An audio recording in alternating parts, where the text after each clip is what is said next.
इन दिनों लोहिया जनता दल के नेता राजू प्रसाद और लल्लू मुखिया दोनों स्थानीय थाने की पुलिस की कार्यशैली पर सवाल उठा रहे हैं। वजह यह बताया जा रहा है कि लोकसभा चुनाव के उपरांत लल्लू मुखिया और उनके समर्थकों को राजनीतिक साजिश के तहत एक के बाद एक मुकदमे में फंसाया जा रहा है, जो बेबुनियाद, बनावटी और तथ्य से परे है। हालांकि इस बाबत पुलिस का अपना तर्क है।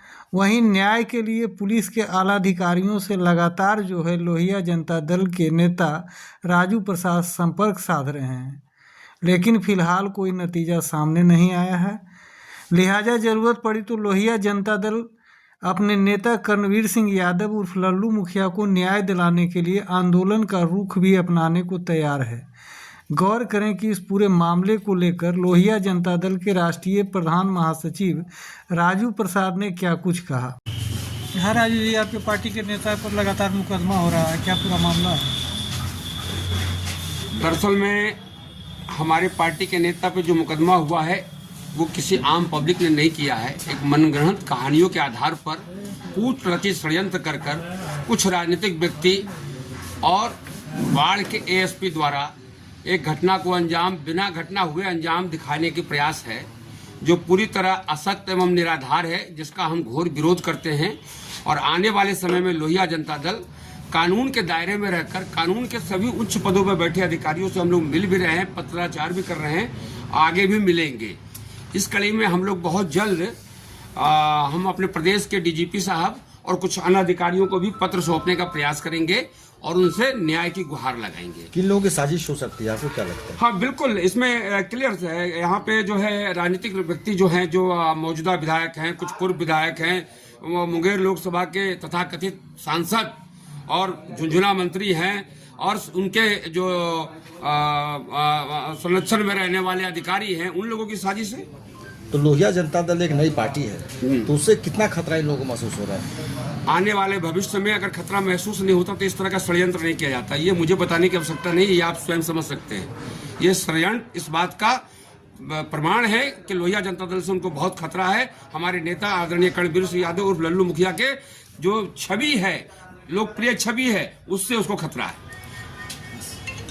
और इस केस में आपको मैं थोड़ा सा ब्रीफ करना चाहूँगा। एक देखेंगे आप 25/10/2024 सुबह 10 बजे की घटना बताई जाती है, जो हाथों से लिखा, उसमें कर्णवीर सिंह यादव उर्फ लल्लू मुखिया या उनके सहयोगी किसी का नाम नहीं है। उसके बाद दूसरा 25/10/2024 को ही एक टाइप किया हुआ लेटर है, जिसमें कर्णवीर सिंह यादव उर्फ लल्लू मुखिया और उनके सहयोगी का नाम इंगित है, और इस पर मुकदमा दर्ज किया जाता है, केस संख्या 820/24, जो पूरी तरह असत्य व निराधार है। फिर उसी घटना के संबंध में, उसी जमीन की कब्जेदारी के संबंध में दूसरा मुकदमा 28/10/2024 को राजेश्वरी देवी के पति हीरा दास के द्वारा किया जाता है। 72 घंटा 25 तारीख से लेकर और 28 तक 72 घंटा होता है। और पहले 25 तारीख की घटना में लिखा, हर हथियार से लैस होकर आए, फायरिंग किए, जेसीबी मशीन लगाए और बहुत सारे लोग आए। तो इतनी बड़ी घटना को 72 घंटा पुलिस संज्ञान नहीं ले पाई। यानी पुलिस पूरी तरह फेल्यूर है, निकम्मी है। पुलिस के पास सारे संसाधन होने के बाद भी कानून की रक्षा करने की शक्ति नहीं है। ये प्रेस कॉन्फ्रेंस कानून की रक्षा के लिए हो रही है, न कि किसी अधिकारी के खिलाफ, न किसी नेता के खिलाफ हो रही है।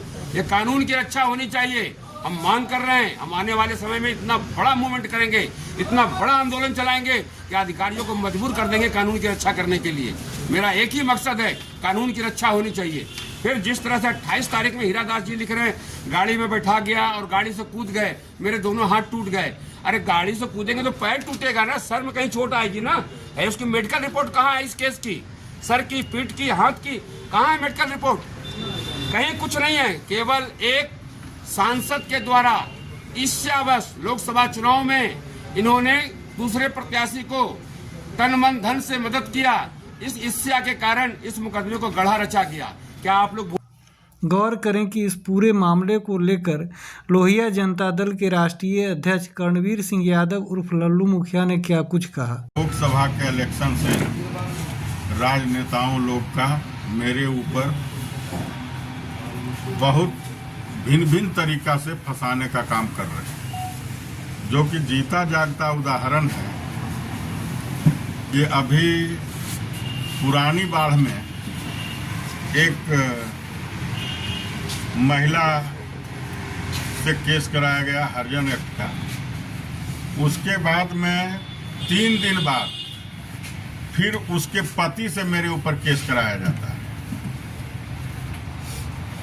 और इसी तरह से फिर कुछ दिन के बाद एक बिंद जाति से भी यहाँ के हैं पंडारक के, उनसे मेरे ऊपर केस कराया गया, जबकि उन्होंने खुद अपना, जब उन लोग को टाइप कर करके दिया गया डीएसपी साहब के द्वारा एफआईआर करने के लिए, एफआईआर करने के बाद में वो जब देखा कि कर्णवीर सिंह यादव उस लल्लू मुखिया जी का नाम है, तुरंत वो बेचारी यहाँ पर आया, कहा देखो ऐसे ऐसे कर करके तोरा फंसा दो। हम कहली तब तोर जे इच्छा बुझाए तू करो, अब फंसाइए दल के की कहियो हम। फिर उन्होंने अपना वकील के यहाँ गया और जा करके लिखित में दिया कि डीएसपी साहब टाइप कर करके अपने कार्यालय से दिए हैं, जिसमें कि लल्लू मुखिया का नाम जोड़ा गया है और धर्मवीर कुमार का जोड़ा गया है, जो कि इन लोग को दूर दूर तक कोई वास्ता नहीं है, इनसे मेरा कोई विवाद नहीं है। उनका भी अपना पटीदार से विवाद था। वो लिख करके दिया कि इन लोग को निर्दोष व्यक्ति को इस आवेदन में फंसा दिया गया, जबकि हम हाथ से लिखा हुआ राइटिंग का हम एप्लीकेशन डीएसपी साहब के यहाँ दिए थे। उसको फाड़ के फेंक कर करके और ये टाइप कर करके हमसे टिप्पा ले लिए, हमारा भतीजा से भी टिप्पा ले लिए। उन दोनों जाकर के लिख करके अपना वकील के द्वारा वहाँ कोर्ट में लगाया। अब सोच लीजिए कि इस तरह से फंसाने का काम करेंगे। हम जनता के बीच में रहते हैं, सबों को दुख सुख में हम साथ रहते हैं, सबों को निस्वार्थ सेवा करते हैं। यहाँ का कोई भी विवाद होता है हम लोग आपस में बैठ कर करके उसका निपटारा करते हैं, चाहे कहीं का लड़ाई हो। उन लोग को मिलाने का काम करते हैं, लड़ाने का काम नहीं करते हैं।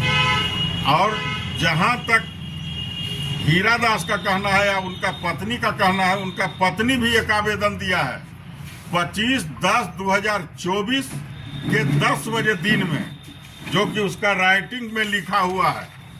आप लोग कोई देख लीजिए, उसका राइटिंग में है, हाथ से लिखा हुआ है, टाइप किया हुआ नहीं है।